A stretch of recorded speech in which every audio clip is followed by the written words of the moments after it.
नमस्कार. 2 डिसेंबर रोजी नगरपालिकेचे मतदान झालेलं आहे. 21 डिसेंबर रोजी आता सगळं मतमोजणी होणार आहे. आपल्यासोबत आहेत काँग्रेस पक्षाकडून ज्यांनी निवडणूक लढविली ते प्रकाश जोगार म्हणून. कसे मतदान झाले, काय लोकांना यांनी प्रतिसाद दिला, मतदारांनी यांच्या बाजूला का कौल दिला, काय सर्व बाबींच्या बाबतीत संत गजानन महाराजांच्या चरणी नतमस्तक होतो. आणि या झालेल्या निवडणुकीमध्ये संपूर्ण शेगाव शहरामधून लहान थोर एकूण सर्वच समाज बांधव, सर्व धर्म समभावाला मानणारे लोक हे माझ्या सोबत होती आणि सर्व स्तरातून मला मतदान झालेलं आहे आणि या मतदानातून मी विजयी होईल अशी मला खात्री आहे. विरोधी पक्षाने जे मुद्दे केले, त्याच्या योजना केंद्र शासनाच्या, राज्य शासनाच्या सध्या राबवित आहेत, या योजना प्रभावी ठरतील काय काँग्रेस पक्षाने?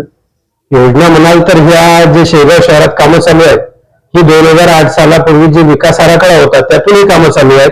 यात भाजप सरकारचं कुठलंही काही घेणं देणं नाही. पण ह्या योजना स्वतःच्या खपवून जनतेच्या मनात ते बिंबण्याचा प्रयत्न केला, पण जनता सुज्ञ आहे.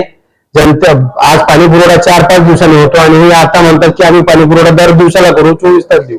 तर या घटना आता आम्ही जरी या ठिकाणी आलो तर आम्ही सुद्धा या योजना करू शकतो आणि आम्ही आजपर्यंत त्या करायला पाहिजे होत्या.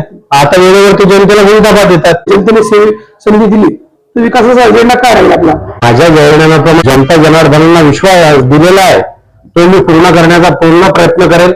त्याकरिता माझे पक्ष, माझे नेते, माझे शहराध्यक्ष या सर्वांची मला समर्थ साथ राहील. त्यातून आम्ही प्रत्येक घटकाला न्याय देण्याचा प्रयत्न करू. निश्चितच येणाऱ्या 21 डिसेंबर रोजी काँग्रेसच्या बाजूनच निकाल लागेल आणि प्रकाश भाऊंना संधी मिळेल अशी त्यांच्याकडून अपेक्षा व्यक्त करतो.